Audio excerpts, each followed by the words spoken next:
All right, juniors, I'm back for the last set of these more SAT difficult questions. There have 10 of them today. And I'm actually on a different program right now. I'm hoping this works. Me and technology are not best friends, so we'll figure this out somehow. All right, so for our first question, we have this equation for the difference between Celsius and Fahrenheit, and we're trying to check on which one of these are true.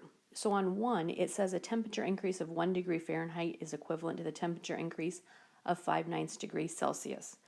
Well, when you look at the equation above, if we're going to change just the Fahrenheit, and you take your temperature, and if you think about this equation, you have C equals, if I distribute by 5/9 F minus 5/9 32, this is always going to stay the same number. So this really doesn't matter in our equation as we add temperature or 1 degree in each Fahrenheit. So really the only thing that matters is C equals 5/9 F.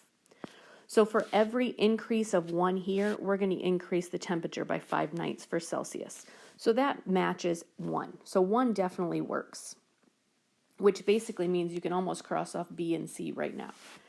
Let's look at 2 here. It says a temperature increase of 1 degree Celsius is equivalent to the temperature increase of the Fahrenheit. Once again, that 5/9 33 times 32 doesn't matter. If you rearrange C over 5/9 F and multiply by the reciprocal so that we can get F by itself, I'm going to get 9/5 C equals F. And just for reference sakes, 9/5 is the same as 1.8. So just like earlier, this slope or this number is all that matters. So for every increase in a Celsius, the Fahrenheit's going to go up by 1.8.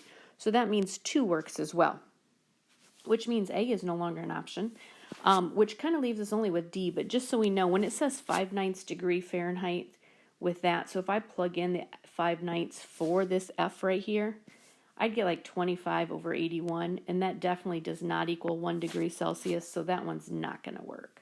So D is our best answer.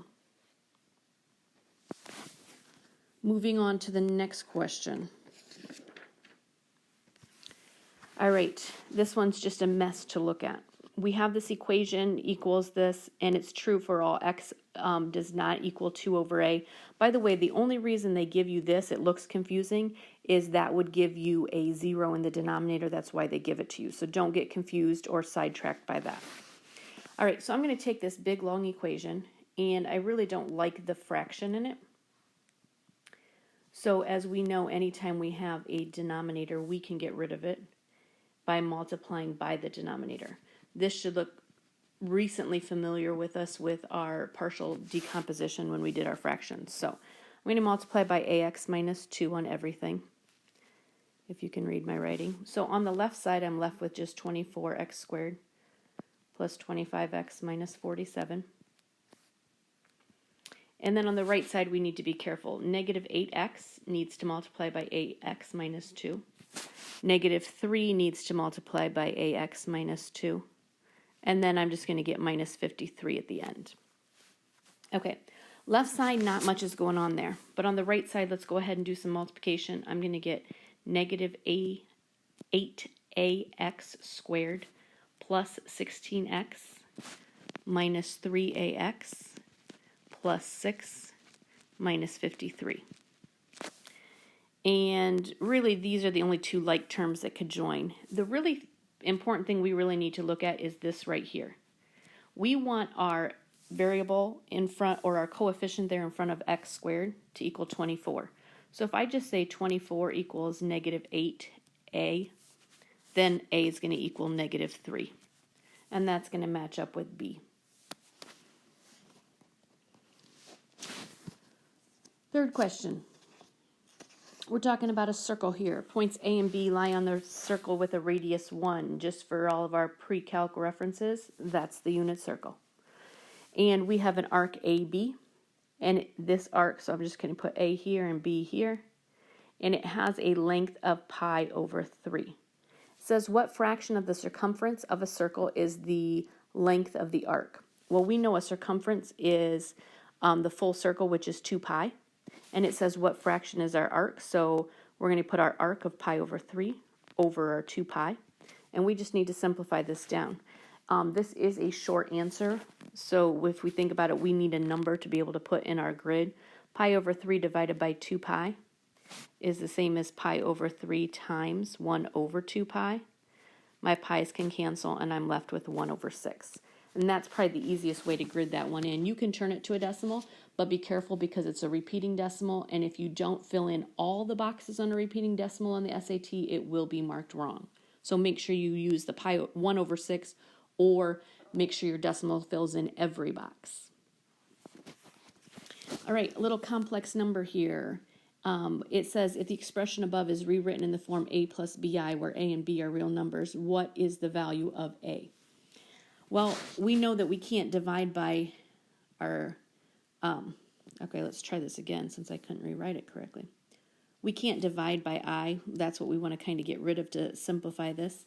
So I have 8 minus I over 3 minus 2i. We can't really divide. What we do is we multiply by the conjugate, and what we do to the bottom, we do to the top. So up top, I have two binomials, so when I FOIL that out, the first two gives me 24. Outsides give me plus 16i. Inside gives me negative 3i. And the last two give me negative 2i squared. In the denominator, when I FOIL these out, 3 times 3 for the first gives me 9. Outsides give me plus 6i. Insides give me minus 6i. And last two gives me negative 4i squared.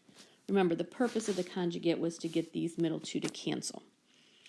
So on top, I have 24. My i's in the middle join to make 13i. And remember, I squared here is negative 1. So negative 1 times negative 2 is positive 2.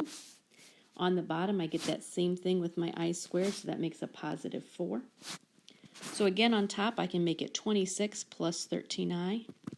And on the denominator, I get 13, and that simplifies to 2 plus I.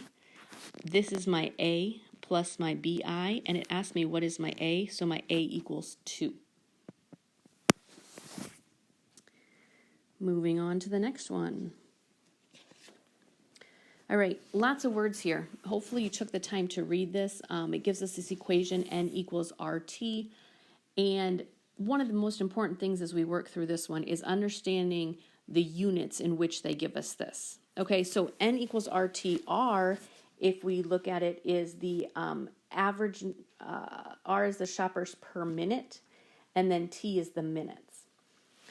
So in the first question, by the way, this, if we look at these, I think this is question, like they would put these here, the question 8 and question 9, I think, when I looked up these when I was working with them. But they would have two questions to one set here. So make sure we know that there are two separate ones here, and we're given two different answers.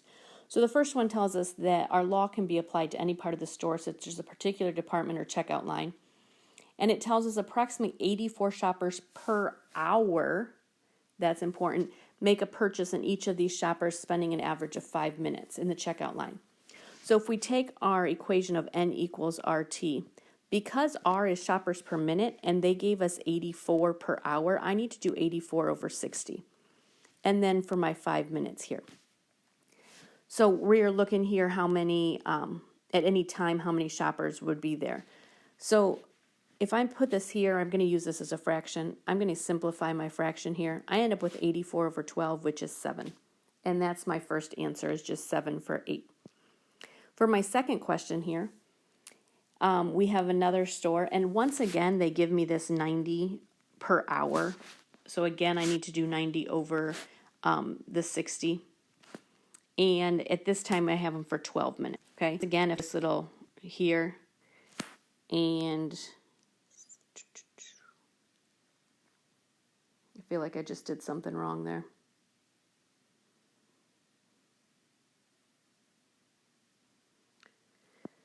I did. Okay, let me step back. Put my number in the wrong spot. Okay. I'm getting rusty. All right, 90 divided by 5 is my 18 shoppers. Okay, now one thing it wants me to check though is if you go back up here, this is the question. You have to be careful how this question's worded. It says, at any time is what % less than the average number of shoppers in the original store? Well, originally there were 45 in the store, and now we're at 18, but we want how many less? So we need to do 45 minus 18 over my original 45 to get my percent less. Well, if I calculate that, 45 minus 18 is my 27 over 45. I'm hoping this is a calculator problem. And I get 60%, 0.6. I change it to a percent. Super important we know that when we grid this in, that there's not a percent sign, and when they ask you for what's the percent, don't put it in as a decimal because that will be wrong. They want the 60, not the 0.6. Moving on. All right, in the xy plane, we have a point that lines on the equation y equals x plus b. I'm going to go ahead and plug in this point. I have PR, so that means for y, I'm plugging in r. For x, I'm plugging in p. And I'm just going to plug that in so I have them into the equation. And it says the point where coordinates 2p, 5r are on the equation y equals 2x plus b. So once again, I'm going to plug in 2p for my x, so I get 2 times 2p. And I'm going to plug in 5r for y. A little math here, 5r equals 4p plus b. And it says, what is the value of r over p?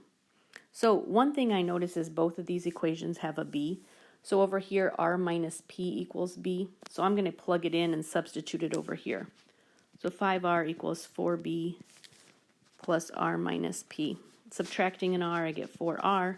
Subtracting this p over here, I get 3p. It asks me for r over p. So if I divide by 4, I get r equals 3p over 4. And apparently I'm off the screen here. And if I divide by p, I'll get r over p equals 3 over 4. So a lot of this is just manipulation of the equation they give us. All right, moving on to the next one.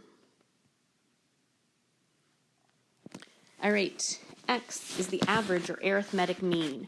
Remember, they'll always just do the average is meaning divided by how many. So if x is the average mean of m and 9, so there's 2, we divide by 2. Y is the average of 2m plus 15 divided by 2. And z is the average of 3m and 18 divided by 2. It says, what is the average of x, y, and z in terms of m?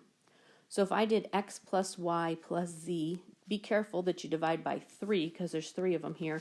That will give me my answer.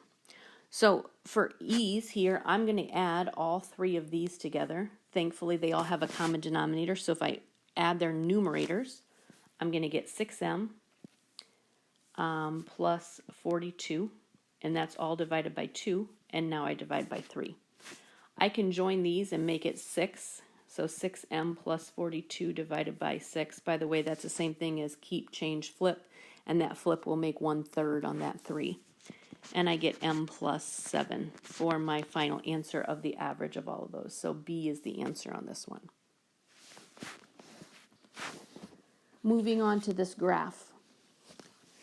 Now, the graph here, I have a feeling this problem originally was a multiple choice. When I found this one, I did not find the choices on it, but we can at least narrow down what should be reasonable here. They show me the function that's graphed, this curve in the xy plane. And it says if k is a constant such that the equation f of x equals k has 3 real solutions. By the way, another way to think of f of x equals k is the same thing as say y equals k. Well, y equals any constant is a horizontal line. So it's saying where does this horizontal line, where can it cross and have 3 real solutions, or where does it cross 3 times? Okay, so if we think about it, anything above this line right here crosses 1 time. Anything below this line over here crosses 1 time. So I don't want to be on exactly those points. I need to be somewhere in the middle here to cross it. So somewhere between, it looks like, is it negative 2.5 and probably negative 4. I want my y to be somewhere between those. Not equal to them, but somewhere between them. If this is a multiple choice, hopefully only one of those matches. When I looked up what they wanted the solution to be, they said it was -3. A lot of this is interpretation. Do you understand what f of x equals k having 3 solutions really means? And then it's more of a you check your graph and find the correct answer that goes with it. If this happened to be a short answer, as long as you gave a value between that -2.5 and -4, which by the way, they would have had to tell you the absolute value because we can't plug in a negative on a short answer, but you could give any value in that span and it should be okay. Getting a question here that probably ties into their science questions.